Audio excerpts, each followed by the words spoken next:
دوستو، انسان کی زندگی پر اثر ہے، یعنی انسان اثر لیتا ہے، معاشرے کا بھی اس پر اثر ہوتا ہے، والدین کی تربیت کا بھی اس بندے پر اثر ہوتا ہے،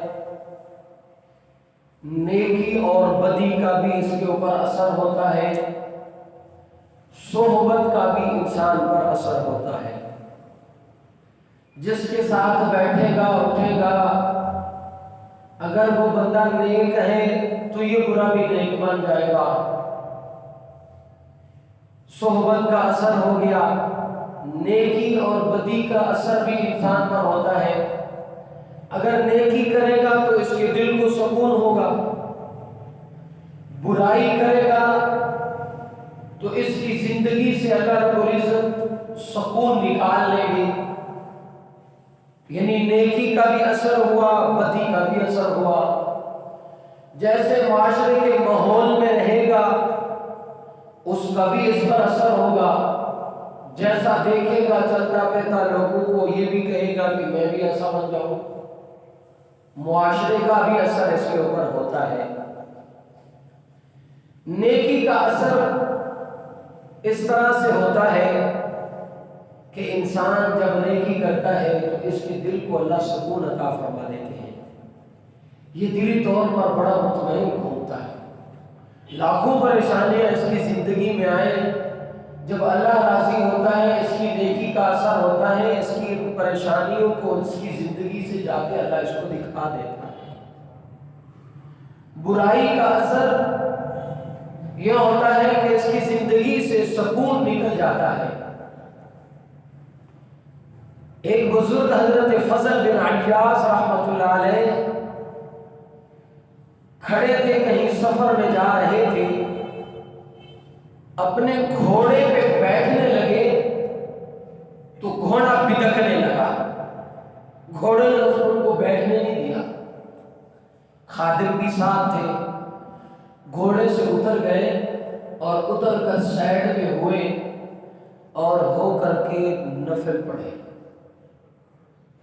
نفل پڑھنے کے بعد استغفار کیا، توبہ کی۔ خادم نے کہا حضرت اب تو سفر میں جا رہے تھے، آپ نے یہ کیا کیا؟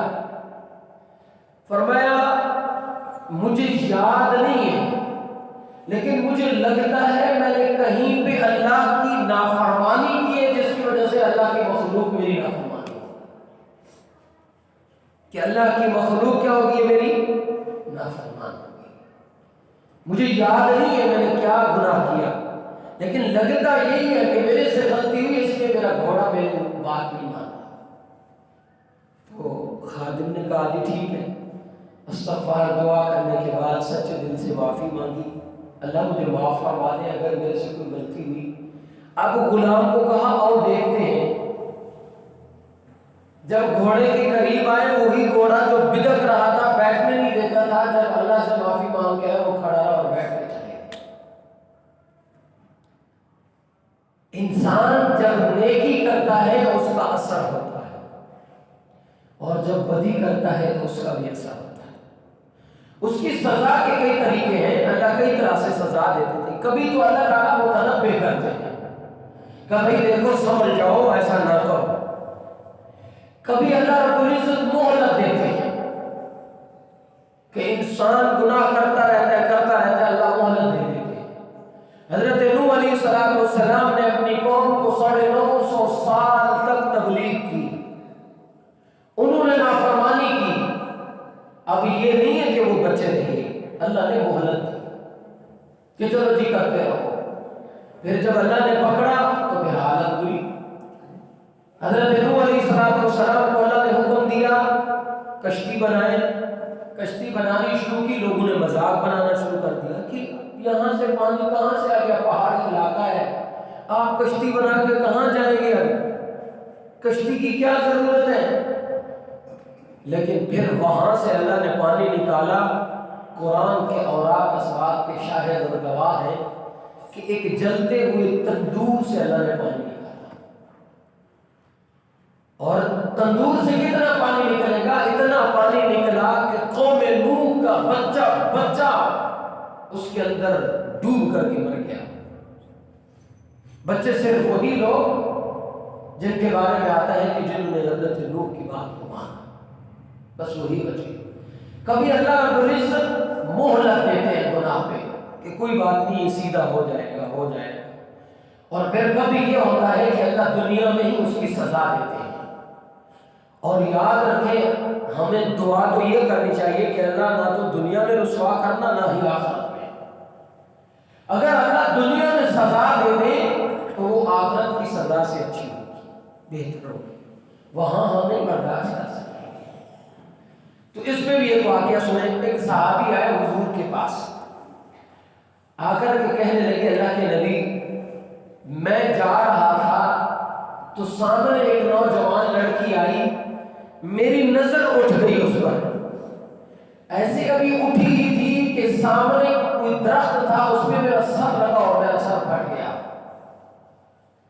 حضور نبی کریم صلی اللہ علیہ وسلم نے فرمایا اللہ کا شکر ادا کرو، تمہاری اس بدی پہ اللہ نے تمہیں دنیا میں سزا دی، آخرت میں تم بچ گئے۔ تو کبھی اللہ دنیا میں سزا دے دیتے ہیں اور کبھی اللہ رب العزت آخرت میں اس کا بدلہ دیں گے۔ اس لیے میرے بھائیوں بزرگوں دوستوں، انسان پر اثر ہے، یہ اثر لیتا ہے، معاشرے کی ہر چیز سے ہی اثر لیتا ہے۔ کبھی بیٹھنے والوں سے اثر لیتا ہے، کبھی باہر کے معاشرے سے اثر لیتا ہے، کبھی کیا کرتا ہے جی نیکی کا اثر اس میں ہوتا ہے، کبھی بدی کا اس کا اثر ہوتا ہے، بہرحال اس پہ اثر چلتا ہے۔ اب ہمیں کیا کرنا چاہیے؟ ہمیں یہ کرنا چاہیے کہ ہم اپنی نیکیوں کا اثر اپنے اوپر لاگو کریں، نیکی کریں، انشاءاللہ اس کا اثر آئے گا، اس کا رنگ چلے گا، انشاءاللہ دنیا بھی اچھی ہوگی اور آخرت بھی اچھی ہوگی۔ اور اللہ رب العزت تو چاہتے ہیں کہ میرا بندہ میرے پاس جب آئے تو کامیاب ہو کر کے آئے، یہ ناکام ہو کر کے نہ لوٹے میرے پاس۔ اللہ نے تو خود فرمایا وَمَا خَلَقْتُ الْجِنَّ وَالْإِنسَ إِلَّا لِيَعْبُدُونِ، میں نے بندے کو اپنی عبادت کے لیے پیدا کیا، میں یہ چاہتا ہوں کہ یہ بندہ میرے پاس کامیاب ہو کر کے لوٹے۔ اللہ نے کبھی یہ نہیں کہا کہ مجھے کھانا کھلا، یا اللہ نے کبھی یہ نہیں کہا کہ مجھے نیند آئی ہے، اللہ نے کبھی یہ نہیں فرمایا کہ مجھے یہ چاہیے وہ۔ اللہ نے فرمایا ساری دنیا کی چیزیں تیرے لیے ہیں اے بندہ، تو میرے لیے ہے، تجھے میں نے اپنے لیے پیدا کیا، تو مجھے راضی کر کے آ۔ اور اللہ رب العزت انسان سے کتنی محبت کرتے ہیں، کتنی محبت کرتے ہیں۔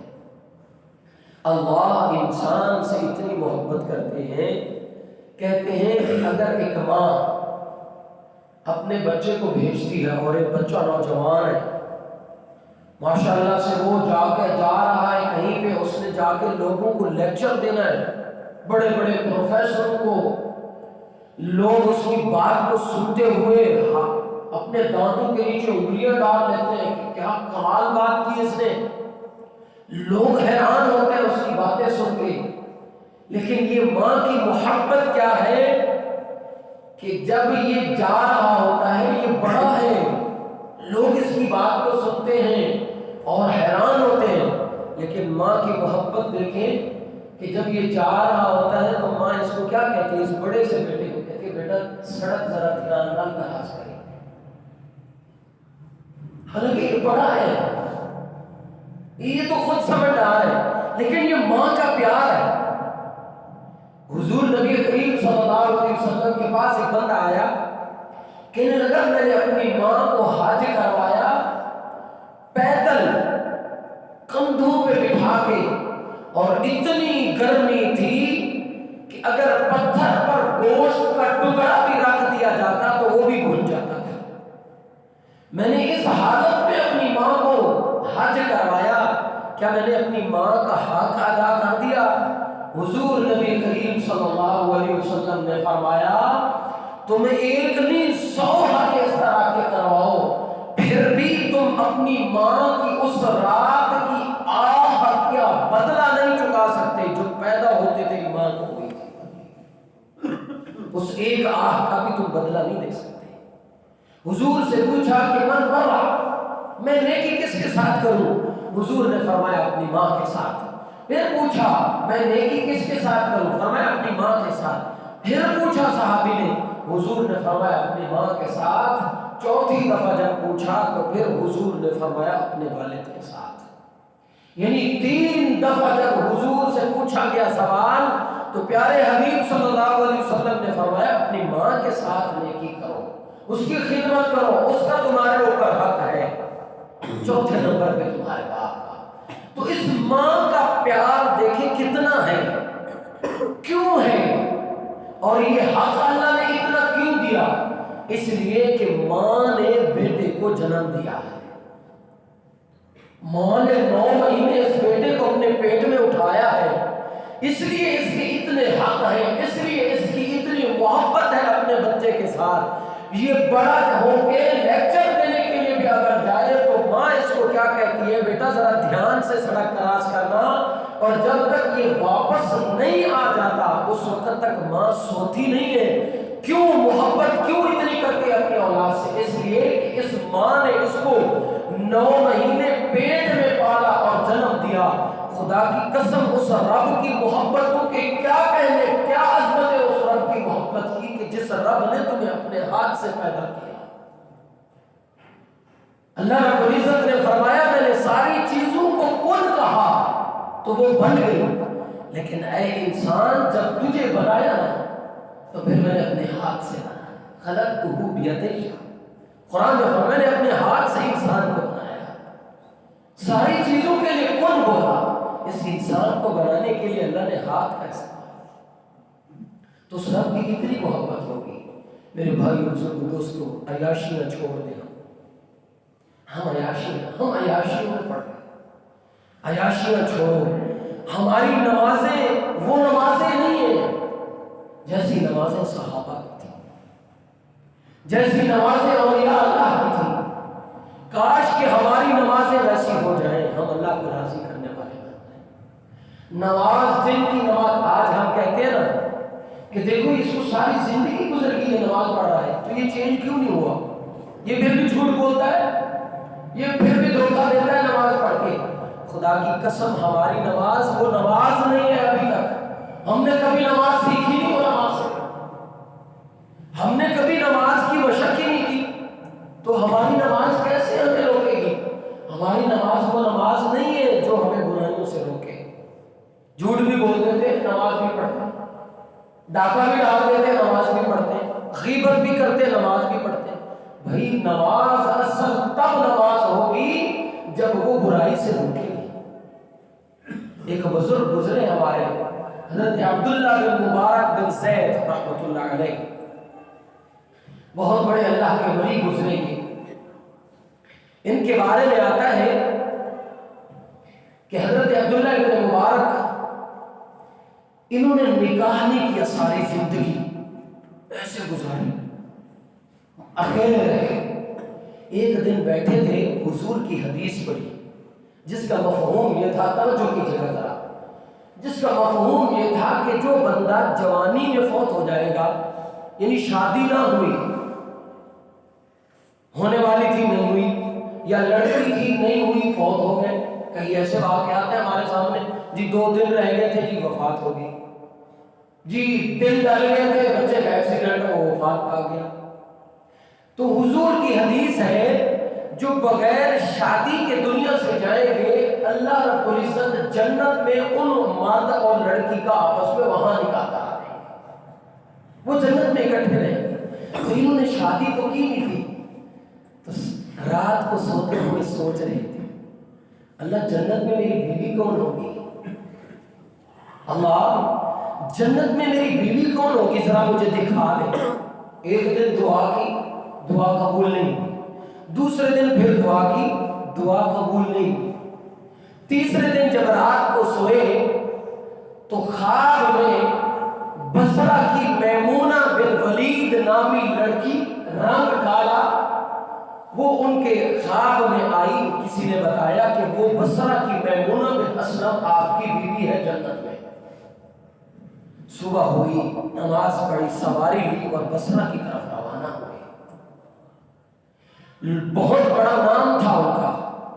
جب بصرہ والوں کو پتہ چلا کہ عبداللہ ابن مبارک تو لوگوں نے بڑا شاندار استقبال کیا، استقبال ہوا، وہاں پہنچے تو ان لوگوں کو کہا میمونہ بن اسلم کہاں رہتی ہے کوئی؟ لوگوں نے کہا حضرت آپ اتنی دور کوفہ سے آئے، آپ میمونہ کے لیے، وہ تو دیوانی ہے، ذرا توجہ کیجیے، وہ تو دیوانی ہے، لوگ اس کو پتھر مارتے ہیں، کیوں مارتے ہیں؟ فرمایا وہ اگر کسی کو ہنستا ہوا دیکھے تو رونے لگ جاتی ہے، اگر روتا ہوا دیکھے تو وہ ہنسنے لگ جاتی ہے، وہ تو دیوانی ہے، آپ اس کو ملنے کے لیے آئے ہیں؟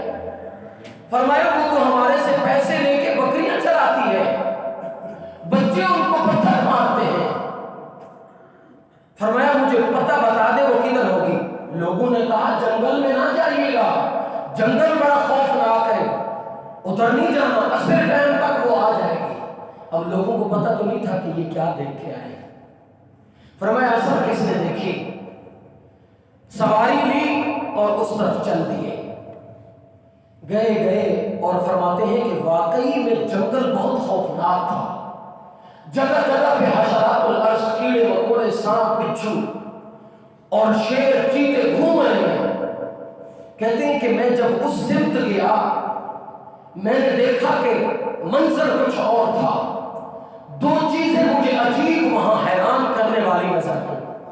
کہتے ہیں ایک تو یہ کہ لوگوں نے کہا تھا کہ وہ بکریاں چرا رہی ہوگی، میں نے دیکھا میمونہ بن اسلم بکریاں نہیں چرا رہی تھی، میدان جنگل کے میدان میں مصلی بچھا کے رب کی نفلیں پڑھ رہی تھی۔ فرماتے ہیں میں نے دیکھا، اور میں نے دوسرا منظر دیکھا کہ اس کی بکریاں وہ نہیں چرا رہی تھی، جنگل کے شیر اس کی بکریاں چرا رہے تھے۔ اور فطرت ہے کہ شیر تو کھاتا ہے بکری، اگر وہ بھی شیر بھی بکری سے دوستی لگا کے تو کھائے گا کہاں سے؟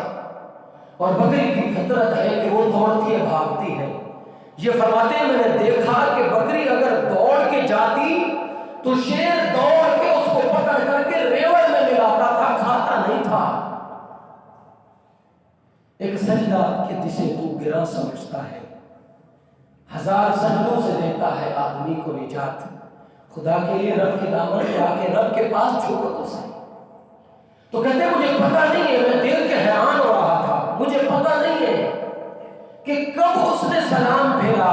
وہ میرے پاس آئی اور آ کر کے کہنے لگی عبداللہ ملاقات کا وعدہ تو جنت میں تھا، ادھر کہاں آ گئے؟ کہتے میں رونے لگ گیا، میں نے پوچھا میمونہ آپ کی مساعد میری ملاقات تو ہوئی نہیں، پہلی ملاقات ہے۔ تو وہ کیا کہنے لگی عبداللہ جس رب نے رات تجھے میرے بارے میں بتایا نا، اس رب نے رات میں مجھے بھی تیرے بارے میں بتا دیا۔ اور فرماتے ہیں میں نے اس سے پھر سوال کیا میمونہ یہ تو بتاؤ شیر اور بکریاں اکٹھے نہیں، فطرت چینج ہو گئی؟ تو کہتی ہے اس نے بات کی، کہا جب میں نے رب سے صلح کر لی نا، میری بکریوں کے ساتھ شیروں نے بھی صلح کر لی۔ بھائیو رب سے صلح کر، ہم نے رب سے رشتہ توڑا ہوا ہے، اللہ ہم رب سے دور ہو گئے ہیں، مانے یا نہ مانے ہم رب سے دور ہو گئے، خدا کی قسم ہم رب سے دور ہو گئے۔ آج ہمارا رب ہم سے ناراض ہے، ورنہ یہ دنیا ساری انسان کے لیے بنائی تھی رب نے، آج ہر چیز سے ڈر رہے ہیں۔ ایک بزرگ، آخری بات، حضرت حبیب رحمت اللہ علیہ، ایک بزرگ گزرے حضرت حسن بصری رحمت اللہ علیہ کے ہاتھ پر انہوں نے کیا کہ بیعت کی، توبہ کی، اور ایسی پکی توبہ کہ پھر ساری زندگی توبہ نہیں توڑی۔ امیر تھے اور حضرت حسن بصری رحمت اللہ علیہ نے تسبیح پکڑائی، فرمایا آج کے بعد اللہ اللہ کرنی ہے، بس اللہ کو یاد کرنا ہے۔ بیٹھ گئے ایک جگہ اور اللہ اللہ کہنی شروع کر دی۔ اسباب کو اختیار کرنا کوئی گناہ نہیں، اسباب صحیح ہے، میں اور آپ سارے اسباب کو اختیار کرتے ہیں، میں کسی کی دکان پہ لگا ہوں، آپ کی اپنی دکان ہے، اس طرح سلسلہ چل رہا ہے، چلتا رہے گا قیامت تک۔ اسباب کو اختیار کرنا گناہ نہیں ہے، لیکن سب کچھ اسباب سے ہوتا ہوا سمجھ لینا یہ گناہ ہے کہ میرا سب کچھ میری دکان کر رہی ہے، میرا سب کچھ میری نوکری کر رہی ہے، یہ گناہ ہے۔ تو بیٹھ گئے۔ بیوی جو تھی نا وہ ذرا سخت مزاج تھی۔ ایک دن، دو دن، تین دن، تیسری دن بیوی نے کہا حبیب کچھ کرو، مزدوری کرو، کھانا پینا بھی ہے۔ وہ جب غصے ہوئی تو حضرت نے مصلی اٹھایا، لوٹا اٹھایا، گھر سے باہر جنگل کی طرف چل پڑے۔ وہاں گئے، جنگل کے میدان میں مصلی بچھایا، نفل پڑھے اور اللہ اللہ اللہ ذکر میں مشغول۔ شام کو جب واپس آئے تو بیوی نے کہا مزدوری کی تھی حبیب؟ کہا جی کی ہے۔ تو مزدوری کہاں ہے، اجرت کہاں ہے، پیسے کہاں ہیں؟ تو کیا کہا؟ فرمایا میرا مالک بڑا کریم ہے، اس کے پاس اس کے اور بھی بڑے مزدور تھے، وہ مانگ رہے تھے، میں نے کہا آج نہیں مانگتا ہوں، مجھے شرم آ گئی، میں آ گئی۔ بیوی نے کہا چلو کل مانگ لے گا، کل 2 دن کی آئے گی مزدوری، کٹھے چلو کچھ اچھا لے لیں گے۔ کل ہوئی تو پھر چلے، سلا لے کے اپنا لوٹا لے کے گئے، پھر اللہ اللہ مزدوری کیا کرنی تھی، یہ مزدوری تھی۔ شام کو پھر لوٹے، آئے تو بیوی نے کہا حبیب مزدوری کی ہے؟ فرمایا ہاں مزدوری کی ہے۔ کاش کہ مجھے آپ کو یہ بات سمجھ آ جائے، کاش ہاں مزدوری کی ہے۔ فرمایا تو اجرت کدھر ہے، کھانا بھی بنانا ہے؟ فرمایا میرا مالک بڑا کریم، اسے اور مانگ رہے تھے، میں نے کہا میں کل مانگ لوں گا، مجھے شرم آ گئی۔ اللہ، تیسرا دن ہوا، پھر نکل گئے گھر سے، اور جب تیسری شام ہوئی نا، کہا اب گیا تو یہ ناراض ہوگی، کہیں کہ یہ ایسی بات نہ کر دے میرے مالک کے بارے میں کہ بات طلاق تک چلی جائے۔ بیوی سے بحث نہیں کرنی کہ طلاق تک نہ چلی جائے۔ رات ہوئی، گھر کے باہر بیٹھ گئے کہ تب جاؤں گا جب رات کو سو جائے گی۔ وہاں بھی بیٹھ گئے، اللہ اللہ اللہ۔ رات کا پہر ہوا، پہر ہونے کے بعد اب جب لگا کہ لگتا ہے سو گئی ہوگی، مصلی اٹھایا گھر کی طرف۔ جب دروازے کے قریب ہوئے کہ دروازہ نہیں کھٹکھٹاتا، دیوار چھلانگ کے اندر چلا جاتا ہوں کہیں جاگ نہ جائے، تو پھر دل میں آیا کہ چھلانگ لگانا، اس طرح جانا گھر میں اجازت نہیں ہے، حضور نے اجازت نہیں دی۔ دروازہ کھٹکھٹایا، اندر سے کسی چیز کے پکنے کی خوشبو آئی، تو کہا یہ کیا معاملہ ہے؟ بیوی دروازے پہ آئی، فرمایا حبیب آج لیٹ کیوں کر دی؟ آپ کام میں مشغول تھے، آپ کے مالک نے بندوں کو بھیج کے آپ کے لیے کیا ہمارے لیے راشن بھیج دیا ہے، ہمارے لیے راشن بھیج دیا ہے۔ کہتے ہیں جب میں اندر گیا میں نے دیکھا جو جو ضرورت کی چیز تھی، اس ضرورت کی ہر چیز کا ڈھیر لگا ہوا تھا۔ اور بیوی نے کہا